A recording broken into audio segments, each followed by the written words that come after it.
Welcome to my YouTube channel. நம்ம இந்த வீடியோவில் என்ன பார்க்குறதுக்கு முன்னாடி நம்ம சேனலை சப்ஸ்கிரைப் பண்ணிட்டு இந்த பெல் ஐக்கனை கிளிக் பண்ணிக்கோங்க. அப்போனா தான் நம்ம போடுற வீடியோ வந்துகிட்டே இருக்குது, நீங்கள் பார்த்து என்ஜாய் பண்ணிகிட்டே இருக்கலாம். இப்போ நம்ம இந்த வீடியோவில் என்ன பார்க்க போகிறோன்னா, டெல்லி கேபிட்டல்ஸ் உமனும் மும்பை இந்தியன்ஸ் உமனும் ரெண்டு பேரும் இப்போ 2025 WPL ஃபைனல் ஆட போகிறாங்க. ஏன்னா லீக்கில் ஃபுல்லாமே எல்லா டீமையும் போட்டு பொலன்னு பொழந்து ஃபைனல் வந்து தன்னோட இடத்தை நிரப்பறக்க காத்துக்கிட்டு இருக்கிறாங்க. நேற்று நடந்த ஃபைனல் மேட்ச்சில் என்னதான் நடந்திருக்கு வாங்க பார்க்கலாம். அதாவது ஃபஸ்ட் இன்னிங்ஸை ஸ்டார்ட் பண்ண மும்பை இந்தியன்ஸு இவங்க ஏன் ஃபஸ்ட் இன்னிங்ஸை ஸ்டார்ட் பண்ணாங்கன்னா, டெல்லி கேபிட்டல்ஸ் டாஸை வின் பண்ணி பவுலிங் ஃபஸ்ட்டு சூஸ் பண்ணிட்டாங்க. ஸோ அதனால் ஃபஸ்ட் பேட்டிங் ஆட வேண்டியதாக போயிடுச்சு. ஸ்டார்டிங்கிலே வந்து டெல்லி கேபிட்டல்ஸ் பவுலர்ஸ் ட்ரபிள் பண்ண ஆரம்பிச்சிட்டாங்க மும்பை இந்தியன்ஸ் பேட்ஸ்மேன்ஸை.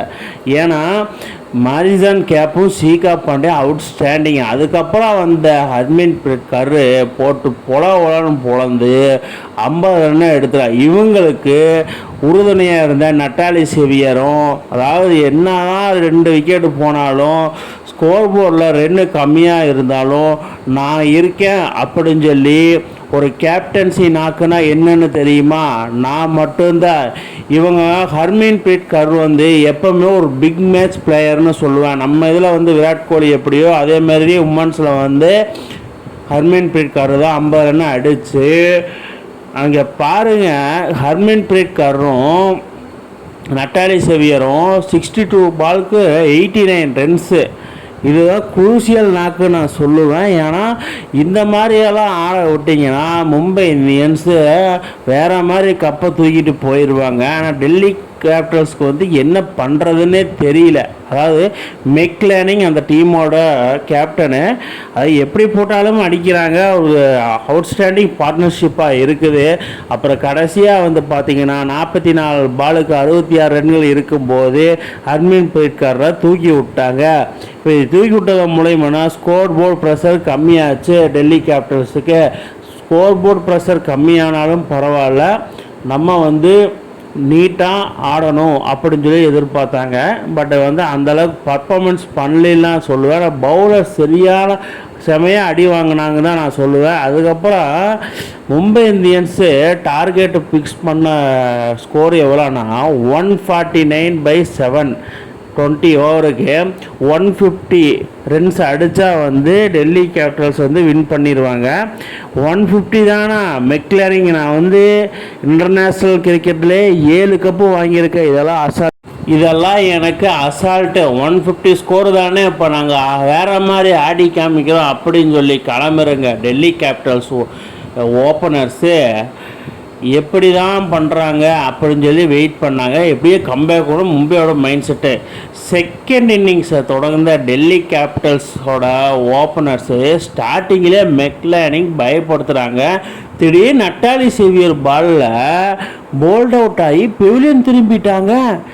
என்னடா இது ஒரு ஆச்சரியம், எப்படி போட்டாலும் அடிப்பேன்னு சொன்னவ இப்போ டக்குன்னு அவுட் ஆகிட்டாலே என்ன பண்ணுறது. அதுக்கப்புறம் பின்னாடி சப்பாளி வரையும் அவுட் ஆக, அதுக்கப்புறம் நிதானமான ஆட்டத்தை வெளிப்படுத்துகிறேன் நம்ம ஜெமிமா ரோட்ரிஸு. திடீர்னு வந்து நம்ம அம்லிக்கரோட போட்டு பொலன்னு பொழந்துட்டு இருந்த சமயத்தில் டப்புன்னு ஒரு பார் லெக் பிரேக்கை போட்டு அந்த காட்டன் போல் கேட்ச பாருங்கள், யாருனாலையும் பிடிக்க முடியாது. அது வந்து அமெரிக்கர் பிடிச்சி சாதனை பண்ணியிருக்கிறாங்க.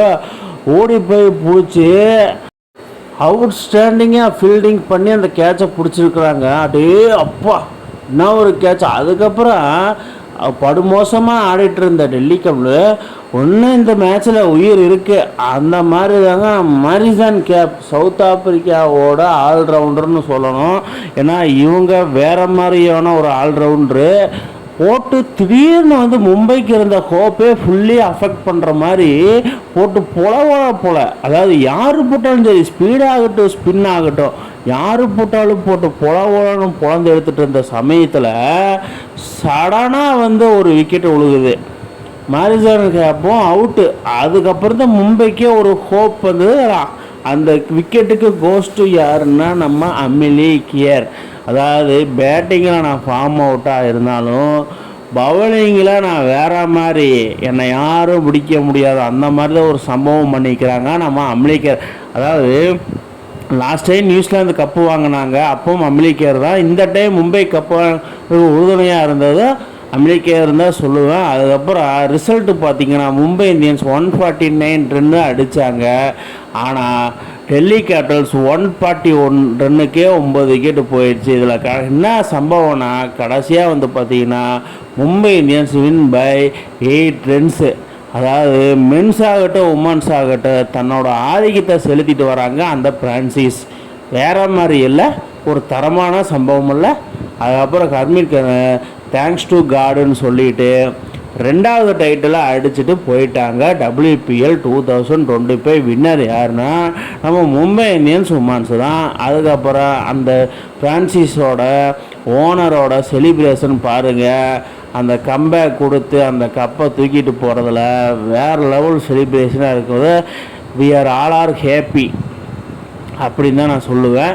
அதுக்கப்புறம் வந்து பார்த்திங்கன்னா ஹர்மீத் அந்த கோப்பையை தூக்கிட்டு போகும்போது ஒரு செலிப்ரேஷன் இருக்குது பாருங்கள், அந்த மாதிரி அந்த மாதிரி. அதுக்கப்புறம் டீம்மேட்ஸ் எல்லாம் சேர்ந்து அந்த செலிப்ரேஷன் பண்ணி WPL 2025 champions Mumbai Indians women's. அதுக்கப்புறம் ஒரு மெயின் சம்பவம் இருக்குதுங்க. அதாவது ஒரு டோர்னமெண்ட்டில் ஒரு டைட்டில் மட்டும்தான் அடிப்பாங்க. ஆனால் அந்த டோர்னமெண்ட்லேயே பேட்டிங்லேயும் பவுலிங்லேயும் தன்னோட ஆதிக்கத்தை செலுத்தின ஒரே ஒரு பிரான்சிஸ்னால் WPL மும்பை இந்தியன்ஸ் தான் சொல்லுவேன். ஏன்னா பேட்டிங்கில் அவுட்ஸ்டாண்டிங் ஆடி நட்டாலி சேவியர் அந்த ஆரஞ்சு கேப்பை தூக்கி இருக்கிறாங்க. பவுலிங்கில் வேற மாதிரி பவுலிங்கு பண்ணி நம்ம பர்பிள் கேப்பை தூக்கியிருக்காங்க அமெரிக்கர்.